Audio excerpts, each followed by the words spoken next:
बिस्मिल्लाहिर्रहमानिर्रहीम। अस्सलाम वालेकुम स्टूडेंट। जो आज का हमारा टॉपिक है वो है मॉनेटरी पॉलिसी। ठीक है, it is the policy which is determined by central bank of the country in order to achieve national economics goal by changing of supply of money. ठीक है, ये एक ऐसी पॉलिसी होती है जिसमें हम डिटरमिन करते हैं, सेंट्रल बैंक ना अपनी पॉलिसी वाज़ह करता है एक मुल्क के अंदर मुल्क की। ठीक है, हम कैसे इकनॉमिक्स नेशनल इकनॉमिक्स गोल माशी कौमी माशी दाफ कैसे हासिल कर सकते हैं जब हम चेंज करते हैं सप्लाई ऑफ मनी। ठीक है, पैसों की रसद को हम चेंज करते तो उससे हम क्या टारगेट गोल अगले साल में अचीव कर सकते हैं या करंट सिचुएशन में अचीव करते हैं। ठीक है, इसमें हम ये चीज़ें मॉनेटरी पॉलिसी में डिस्कस करते हैं।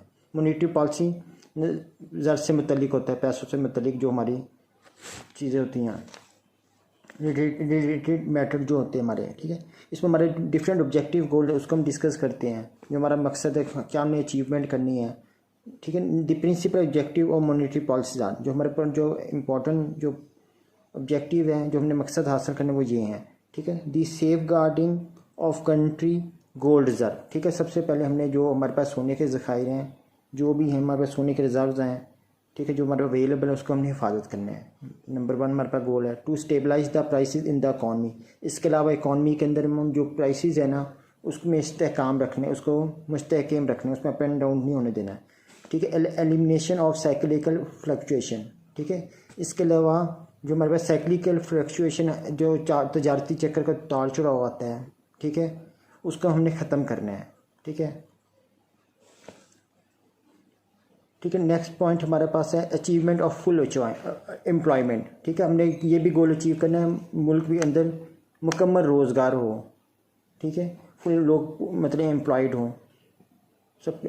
ठीक है, एक्सीलरेटिंग द इकोनॉमिक्स ग्रोथ। इसके अलावा हमने इकोनॉमिक्स ग्रोथ को ना तेज़ करना है।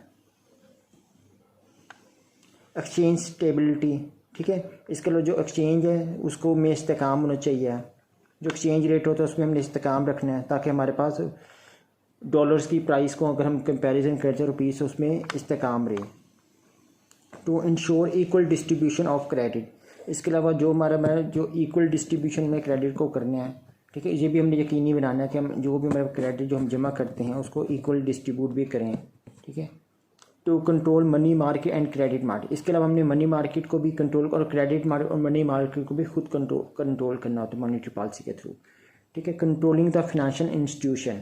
इसके अलावा हमने क्या करना है, फिनेंशियल जो मालियाती इदारे होते हैं उसको भी कंट्रोल करना है। जो मॉनेटरी पॉलिसी के थ्रू हम स्टेप्स नेसेसरी स्टेप्स खाते हैं उसको हम देख रहे हैं इसमें। To ensure the advocate availability of bank finance for productive activity. उसके अलावा हमने ये भी करना है जो भी हमारी पैदावारी की सरगर्मी है, ठीक है, उसके लिए हमने मौजू अवेलेबिलिटी दस्तियाबी करनी है बैंक फिनांस के लिए। पैसे मतलब जो बैंक्स हैं वो प्रोवाइड करे फिनांस प्रोडक्टिव एक्टिविटी के लिए, जो भी पैदा उसके लिए अवेलेबल करके दे पैसा वगैरह। ठीक है, मौजू मतलब इतना पैसा हो जिससे हम अपनी प्रोडक्टिव एक्टिव पैदावारी सरगर्मी को जारी रख सकें। ठीक है, इसके अलावा इंस्ट्रूमेंट ऑफ द पॉलिसी हम इसमें डिस्कस करते हैं। इसमें डिफरेंट आलाकार है, इसमें क्वांटिटेटिव मेजर्स हैं। नंबर 1 पे हम डिस्कस करेंगे। क्वांटिटेटिव मेजर हमारे पास जो मकदारी इक़दामात हम करते हैं, नंबर 1 पे हमारे पास बैंक रेट है। ठीक है, बैंक के रेट को हम डिस्कस करेंगे। ओपन मार्केट ऑपरेशन, इसमें रिजर्व रेशियो है हमारे पास। ठीक है, ज़खायर से रिलेटेड क्रेडिट रेशनिंग है हमारे पास, क्रेडिट रेशनिंग। ठीक है, इसको हम नेक्स्ट डिस्कस करेंगे आगे। क्वालिटेटिव मेजर्स हैं हमारे पास। ठीक है, जो क्वालिटी से रिलेटेड हम क्या इक़दाम करते हैं। मार्जिन रिक्वायरमेंट्स हैं, मार्जिन से जो मुतल्लिक होती है ज़रूरियात। ठीक है, मोरल परसुएशन अखलाकी जो करना या अखलाकी कायल करना किसी को। एडवर्टाइजमेंट हमारे पास है, इश्तिहारात हैं, डायरेक्ट एक्शन है, बराह रास्त एक्शन कर सकते हैं हम। ठीक है, ये डिफरेंट पॉइंट्स है, इसको हम डिटेल में डिस्कस करेंगे। The above measurement of monetary policy applied by the central bank are now discuss one by one in brief. अब हम इन जो भी हमने ये देखे हैं मॉनेटरी पॉलिसी को डिस्कस किया है, जो हमारे स्टेप इसको हम वन बाय वन हम डिस्कस करने जा रहे हैं। ठीक है, नंबर 1 पे हमारा क्वांटिटेटिव मेजर्स। ठीक है, मकदारी इक़दाम। ठीक है, बैंक रेट। नंबर 1 पे हम बैंक रेट को डिस्कस करते हैं। It is the rate at which the central bank re discount the securities at its counter offered by the commercial bank. When central bank increase the bank rate, then the discount rate of commercial bank also increases. इसमें ना जो central bank है ना वो क्या करते हैं कि सेंट्रल बैंक ना री डिस्काउंट दोबारा रायत कर देता है। मतलब जो सिक्योरिटीज़ बाजार हिस्से में हम जो सिक्योरिटीज़ का जो काम कर रहे होते हैं और उनको ऑफ़र करता है कि वो कमर्शियल बैंक्स को वो अपने काउंटर बेस में दोबारा रायत कर देता है गवर्नमेंट जो ये आपका सेंट्रल बैंक ना। जब भी सेंट्रल बैंक ना बैंक रेट को इंक्रीज़ करता है ना दैट इज ठीक है। जब भी सेंट्रल बैंक ना अपने बैंक रेट को अगर बढ़ा देता है ना तो उससे ये होता है जो आपका डिस्काउंट रेट होता है कमर्शियल बैंक का वो भी आल्सो इंक्रीज़ हो जाता है। तो उनका जो डिस्काउंट रेट है वो भी बैंकों का बढ़ जाता है। का डिस्काउंट रेट कमर्शियल बैंकों को बढ़ जाता है। ठीक है। This increase in bank rate will be followed by the rise in other market rates of interest. ठीक है। जब भी ये चीज़ें जब भी बैंक का जो भी रेट इंक्रीज़ हो जाएगा बैंक रेट इंक्रीज़ हो जाएगा वो भी सब फॉलो करेंगे इन other market rate of interest. ठीक है। जो भी अदर मार्केट्स को जो फॉलो कर रहे होते हैं other market rates of interest जो कि सूद को फॉलो कर रहे होते हैं वो अदर मार्केट में वो भी देख रहे होते हैं इस चीज़ को। ठीक है। As a result borrower are discourage and will be force to postpone their investment plan. तो उसका नतीजा ये निकलता जो लोग कर्ज लेना चाह रहे थे उधार लेना चाह रहे थे वो उनकी हौसला सिक नहीं होती और वो अपना जो भी है जो इन्वेस्टमेंट प्लान होता है सरमायाकारी का जो भी उनका प्लान होता है ना उसको वो पोस्टपोन कर देते हैं मुलतवी कर देते हैं क्योंकि इंटरेस्ट रेट बढ़ गया है। मॉनेटरी पॉलिसी में जब सेंट्रल बैंक अपना इंटरेस्ट रेट को इंक्रीज़ करता है तो वो तमाम बैंकों पर एप्लीकेबल होता है। अक्सर ये आप गवर्नमेंट और पाकिस्तान भी अक्सर अपनी मॉनेटरी पॉलिसी को हर दूसरे महीने तीसरे महीने जब भी उनकी ज़रूरत होती है वो अपना रिवाइज़ कर रहे होते हैं इंटरेस्ट रेट तो ताकि उससे इन्वेस्टमेंट बढ़े या इन्वेस्टमेंट कम हो। जब उनको ज़रूरत हो तो इन्वेस्टमेंट इंक्रीज़ हो तो वो अपना इंटरेस्ट रेट को कम कर दे। जब वो चाहते हैं लोगों को इन्वेस्टमेंट कम से कम हो तो वो अपनी इंटरेस्ट रेट को बढ़ा देते हैं ताकि लोग कम कर्जा लें। This situation lead to contraction of credit और मनी। तो ये जो सिचुएशन क्या लीड करती है सकराव करती है किसका क्रेडिट ऑफ मनी और मनी का। ठीक है। इससे ये कि हम कम से कम पैसे का सकराव होता है। ठीक है। On the other hand when central bank decrease the bank rate it leads to decrease in other market rate of interest capacity of banks to lend money to the borrower will be increased. This expansion of credit will tend to increase the amount of aggregate spending. ठीक है। अब हम इसमें देख रहे हैं अगर हम इस दूसरी साइड पे देख जब सेंट्रल बैंक ना अपना बैंक रेट क्या करता है कम कर देता है तो उसका ये फ़ायदा होता है it leads to decrease in other market rate. ठीक है। तो अदर मार्केट रेट में भी जो इंटरेस्ट रेट है जो सूद की सर है वो कम हो जाएगी। तो इससे वजह से ये होगा तो बैंकों की कैपेसिटी है ना वो पैसे देने की उधार देने की वो जो लोगों को उधार चाहिए वो बढ़ जाएगी। ठीक है। जब ये एक्सपेंशन होगी जब पैसों की एक्सपेंशन हो जाएगी क्रेडिट हम दे सकेंगे लोगों को तो उससे ये होगा कि जो हमारी एग्रीगेट स्पेंडिंग है ना अखराजात हैं वो बढ़ जाएंगे। ठीक है। उससे ये कि इन्वेस्टमेंट हमारी बढ़ेगी लोग ज़्यादा से ज़्यादा लोन लेंगे और उसको फर्दर इन्वेस्ट करेंगे प्रोजेक्ट्स में। ठीक है। नंबर सेकंड पे हमारे पास ओपन मार्केट ऑपरेशन है। It is the method through which central bank sells and purchase the government security in the open market of the country.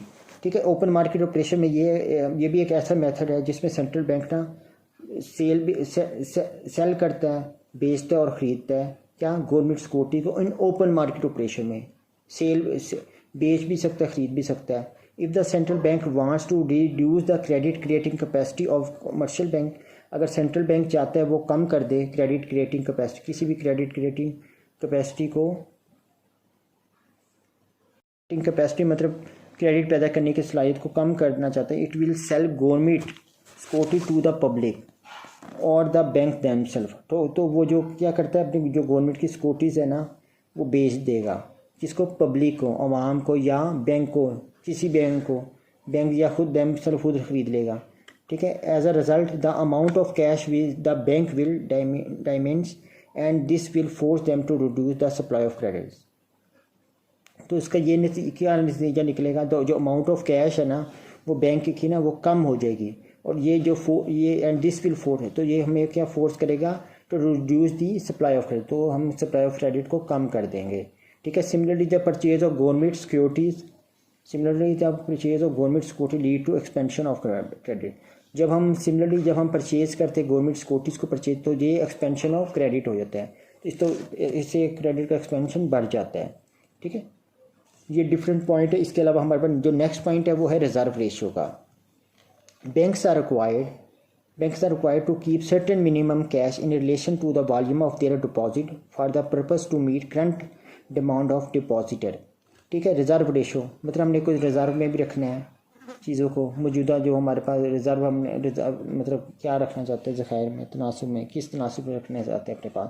ठीक है, बैंक को पास ये भी ज़रूरत होती है कि वो अपने पास मिनिमम कैश ना अपने पास जमा रखे।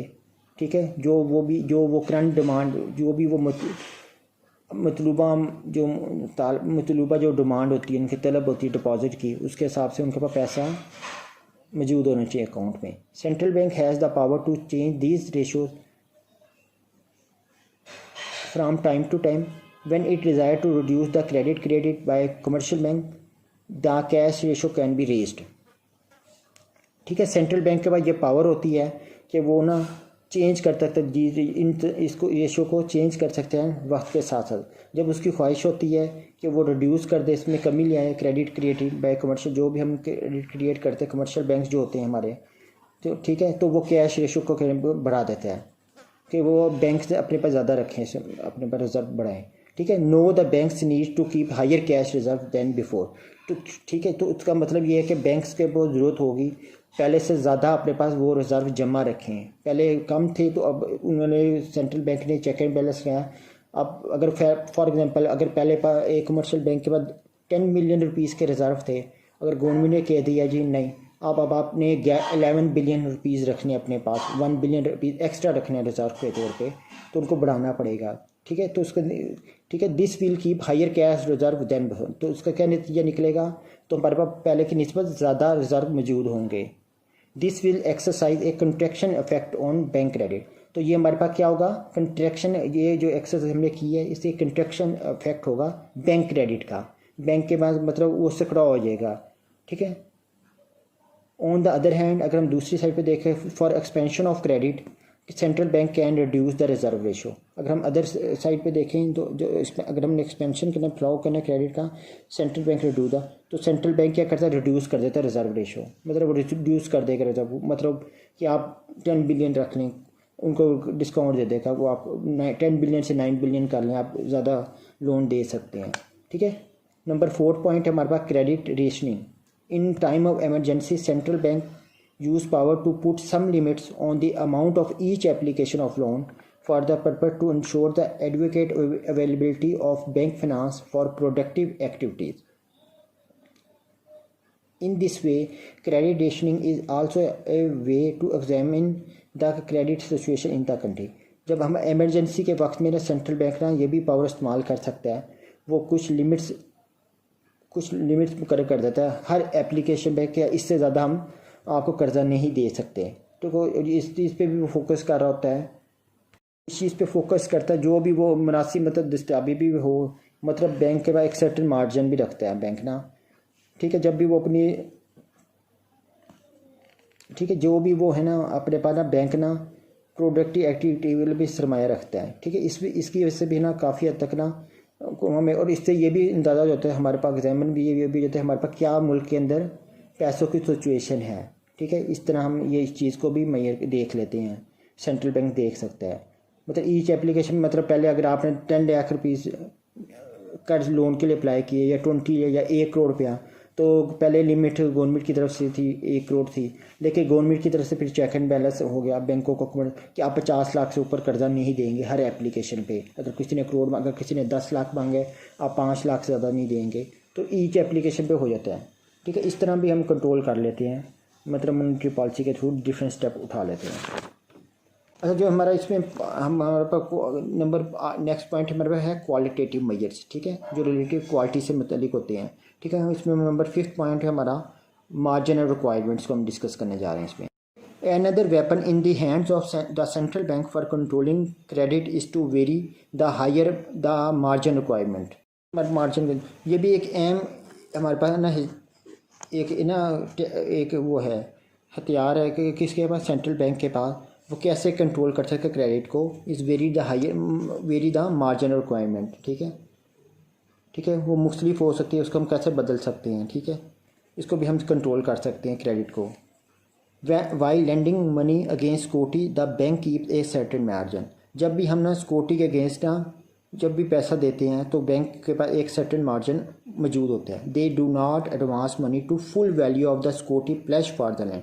वो जो भी हम एडवांस मनी ले रहे होते हैं ना, दे डू नॉट एडवांस मनी, वो सारा पैसा एडवांस मनी नहीं देता, फुल वैल्यू ऑफ द जो भी सिक्योरिटी की वैल्यू होगी ना, जो कोई प्लेज की होगी किसके अगेंस्ट, लोन जो हमने लोन लेना है और गिरवी रखी हुई है, उसके हम पूरा कर्जा नहीं देता। जैसे अगर हमने सिक्योरिटी हमने दी है, फॉर एग्जांपल 10 लाख की सिक्योरिटी दी है, उसके अगेंस्ट गवर्नमेंट जो सेंट्रल बैंक या बैंक ना हमें कर्जा 3 लाख दे देगा या 5 लाख दे देगा उस लोन के, उस जो हमने लोन के लिए एप्लीकेशन दी थी। ठीक है, in case it is desire to curtail bank advance. ठीक है, the central bank may issue directive that higher margin be kept. तो ये ऐसा केस है जिसमें उसकी ख्वाहिश होती है वो कर्टेल बैंक एडवांस करें, बैंक कर्टेल करना पाबंदी लगाना कि बैंक एडवांस पे पाबंदी लगाएं। ठीक है, the bank may issue directive that high margin. तो बैंक क्या डायरेक्टिव इशू करता है कि अपने पास जो हमने मार्जिन है वो ज़्यादा से ज़्यादा रखने हैं। ठीक है, अपने पास मार्जिन ज़्यादा से ज़्यादा हमारे पास जमा हो रखेंगे। Similarly central bank can reduce the margin according to the situation of the economy. इसके अलावा अगर हम देखें तो सेंट्रल बैंक पर ये भी मौजूद होती है ऑप्शन, वो रिड्यूस कर देता है मार्जिन, वो मार्जिन में मतलब जो छूट भी दे देते हैं अकॉर्डिंग द सिचुएशन, हालात के मुताबिक, ताकि मुल्क की मैशत में बेहतरी लाई जा सके। मतलब वो सेंट्रल बैंक ना डिफरेंट पॉलिसीज अडॉप्ट करता रहता है जिससे मुल्क तरक्की करे। हमारे पास नेक्स्ट पॉइंट है मोरल परसुएशन, मतलब अखलाकी तौर पे कायल करना किसी को या राज़ी करना। ठीक है, if commercial bank are advancing funds for speculative और non essential activity the state bank can pursue and directly appeal to them to follow the monetary rule and regulation and refrain restrict them from increasing their loan for unproductive uses।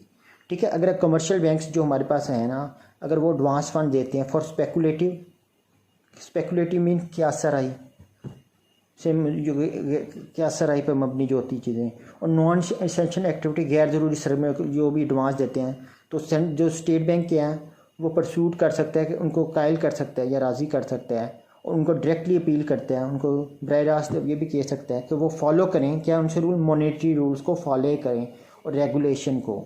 ठीक है, अपने असूलों को मुताबिक काम करें, different और इज्तनाब और करें, रिस्ट्रिक्ट करें, मतलब फॉर इंक्रीजिंग देयर, अपने मतलब जो भी लोन वो देते हैं। ठीक है, increase their loan for unproductive use, मगर गैर ज़रूरी जो हमारे पैदावार गैर ज़रूरी सरमायों को जो भी लोन देते हैं गैर ज़रूरी इस्तेमाल के लिए, उस पर ज़रा कंट्रोल रखें। मतलब यही होता है कि रूल और रेगुलेशन को फॉलो करते हुए, मतलब अगर लोन या फ़ंड देने या किसी को कर्ज देना है तो उसको फॉलो करें। ठीक है, और कोशिश करें मतलब जो भी लोन दे वो प्रोडक्टिव यूज़ के लिए हो, जिसका अच्छा इस्तेमाल हो सके, जो इसके लिए इकॉनमी के लिए बेहतर हो। ठीक है, नेक्स्ट पॉइंट हमारा 7th advertisement. The method of publicity is also used. ठीक है, इसमें एडवर्टाइजमेंट इस्तेमाल। ठीक है, मेथड ऑफ पब्लिसिटी, जाहिर सी बात है पब्लिसिटी बहुत ज़रूरी है, अदर ज़रूरी है। जब भी आप कोई चीज़ मार्केट में लाते हैं तो उसके लिए पब्लिसिटी की बहुत ज़रूरत होती है। This mean issuing a weekly statistic periodical review of money market condition, public finance, trade and industry. ठीक है, इसका मतलब ये है कि हमें क्या करना चाहिए, वीकली स्टैटिस्टिक हफ्तावार अदाद शुमार जारी करने चाहिए। इसके बाद पेरियोडिकल रिव्यू। ठीक है, इसका मतवाज़ा जायज़ा लेना चाहिए पैसों मनी मार्केट का। ठीक है, जो हमारे पास मनी मार्केट उसकी कंडीशन क्या है, पैसों से में जो मार्केट हमारे पास अवेलेबल है। इसके अलावा पब्लिक फिनांस है, आपका ट्रेड है, तजारत है, इसके अलावा आपका इंडस्ट्रियल सेक्टर है, जो और सेक्टर्स हैं उनको हम रिव्यू करते रहें वीकली बेसिस पे। ठीक है, the issuance of weekly statement of assets and liability in the form of balance of trade etcetera.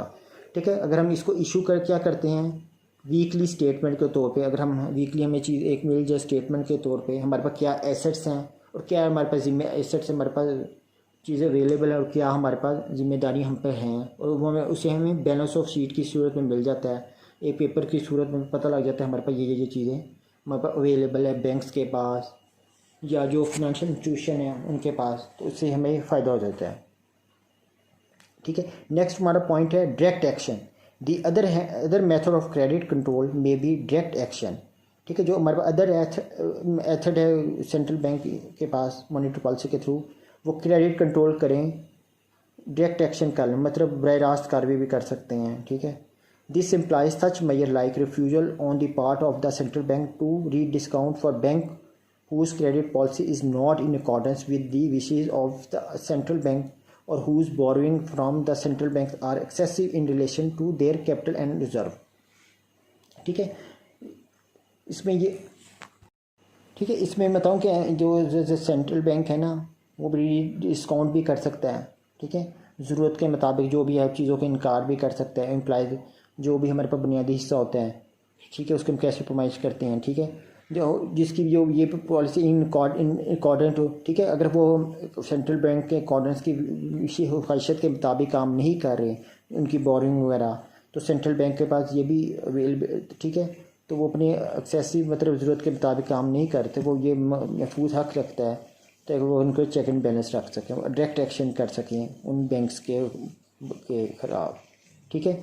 इसलिए हमें कोशिश करनी चाहिए, जो भी हमने सेंट्रल बैंक की पॉलिसीज़ को फॉलो करना पड़ता है। कमर्शियल बैंक्स को भी ना, जो भी मुल्क के अंदर बैंक काम करते हैं वो स्टेट बैंक और सेंट्रल बैंक को के मुताबिक चल रहे होते हैं। मतलब हम लोन के हवाले से जो भी बोरिंग करते हैं सेंट्रल बैंक, ठीक है, इन रिलेशन देयर कैपिटल, ठीक है। जो भी हमारे पास कैपिटल होता है, सरमाया होता है, रिजर्व हमारे पास मौजूद होते हैं एक्सेसिव, ठीक है, जो हमारे पास ज़्यादा चीज़ें महफूज होती हैं, ठीक है, उसके मुताबिक हम काम करते हैं। और डायरेक्ट एक्शन कौन कराता है, कर सकते हैं आपके पास सेंट्रल बैंक। ये था आज का टॉपिक। इंशाल्लाह नेक्स्ट टॉपिक हम limitation of monetary policy discuss करेंगे इंशाल्लाह।